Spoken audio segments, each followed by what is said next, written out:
We are talking about, I had it in front of me and then it ran away. Does anyone have the question up that we need to answer? It ran away from me. Varied approaches to studying leadership. What approach makes the most sense to you? And with how can you motivate your leaders? beliefs, followers to goals. What perspective or approach? Reading through them, I found two that I really resonated with. Relational leadership and then functional leadership. Mostly because I really focus on the relationships between people that I'm working with, because if I understand them better and they understand me better, I have a better relationship with them and they're more apt to do what I need them to do than if I was just telling them what to do and not understanding why they're being so conflictive or anything like that. So relational leadership works really, really well for me whenever I'm in a leadership position or I'm on a shift and I have a partner who's being a little bit snooty. So if I understand what happened that day that made them feel that way, or if they don't like being talked to a certain way, that's been really helpful for me, just as growth as a leader, understanding them personally. And then functional leadership, what works really well for me is how you communicate with people. Do you snap at people or do you talk to them like human beings? I've had issues with this in the past where I've come off very passive aggressive and not really understanding why I was coming off that way, but also then that tied into the relational leadership was that the way I talk to people or how I would address them might not be how them as people like to be talked to. So usually when we have a new partner come on the floor, I'd be like, okay, how do you like to be taught? How do you like to be directed? What approach works best for you? Because I can change my leadership style to help benefit you. Not so you can feel like you're getting special treatment, but so you feel appreciated and respected as a person and all of that. So relational and functional leadership have been really, really helpful for me, just at growing as a shift supervisor, and hopefully one day to an ASM store manager. Yeah, those are my two.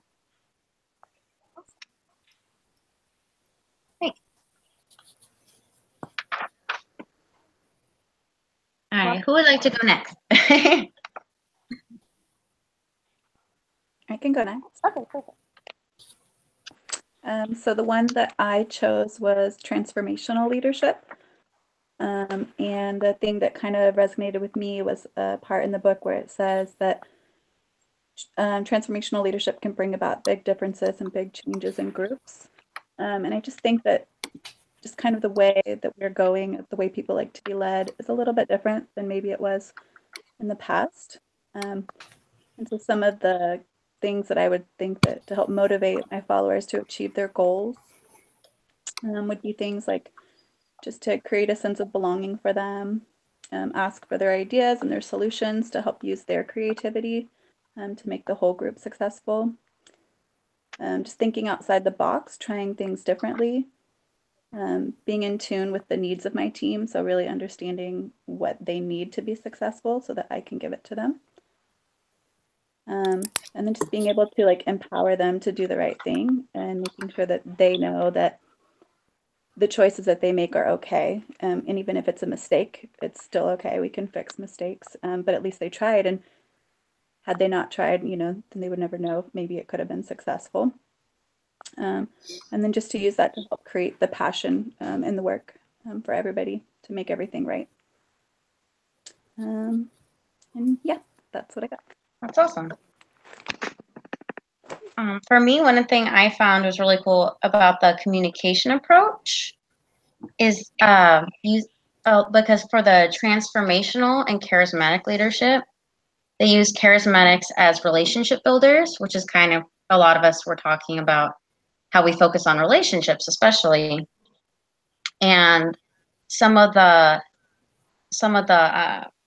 perspectives about it are relationship builders, impression managers, where you're able to control the kind of impression you're giving to your followers. And the textbook gives some suggestions as framing.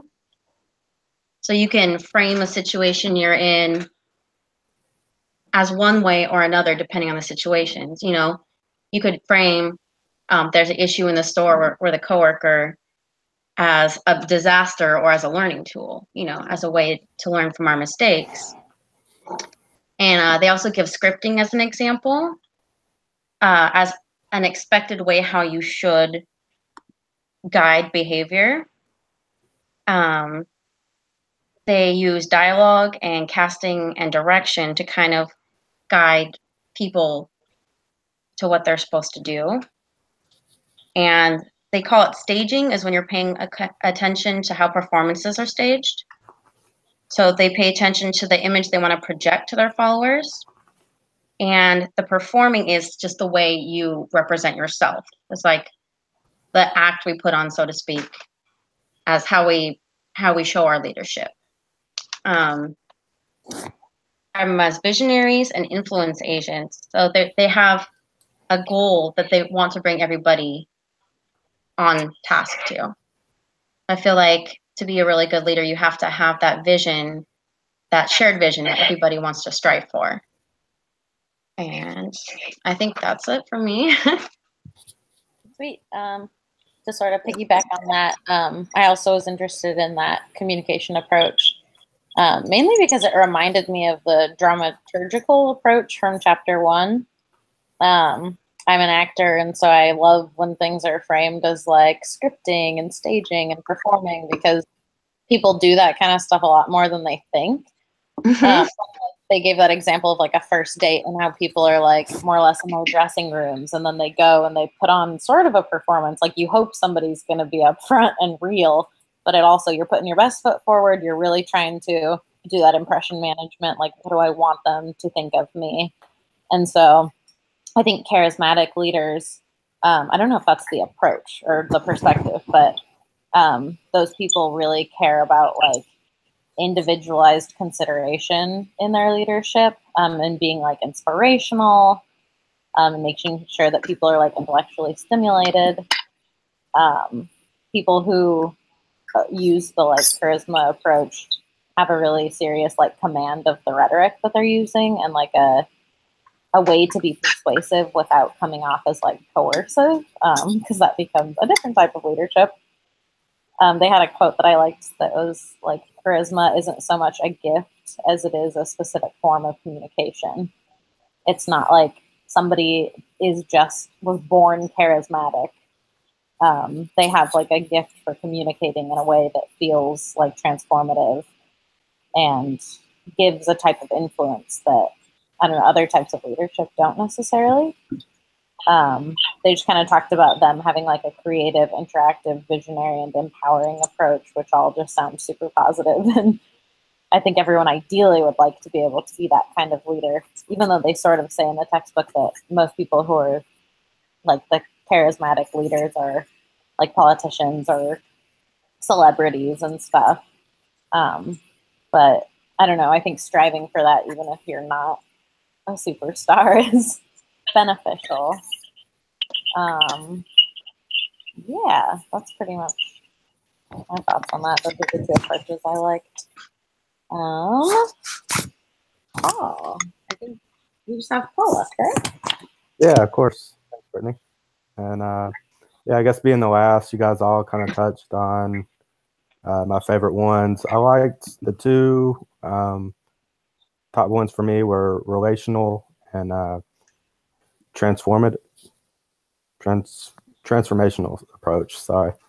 And and yeah, like Jennifer said earlier, that was her favorite one as well.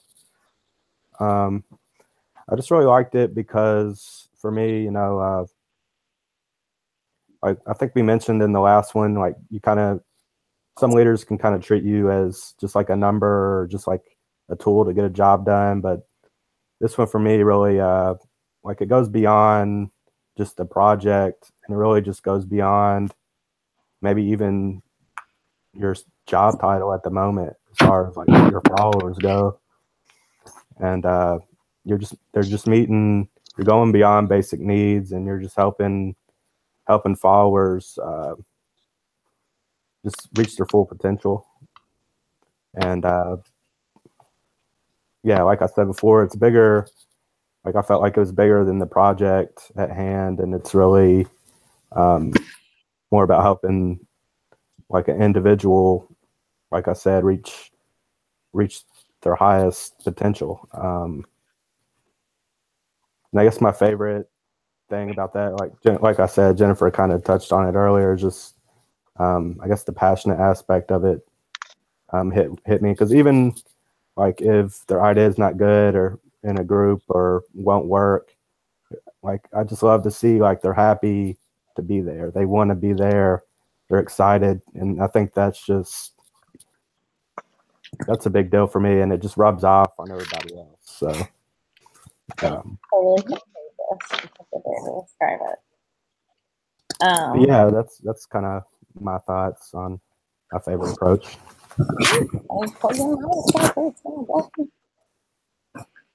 All right. To end off, and if anyone wants to throw any final thoughts in too, just jump in. One approach that I thought was interesting that we did talk about was the trait approach. And I think it's kind of limiting, actually. I was reading about it, and at first I was like, oh yeah, like some people do just have those traits. But that's kind of the way that they thought of leadership, like way back in the day, when they assumed that people were just born with these like inherent qualities, and like you could only be a leader if you were born with like this set of characteristics, rather than it being like in the communication approach, something you can like work on and get better at, and like anybody could become a good leader. The trait approach doesn't really view it that way. It's like you were born a leader or you were born a follower.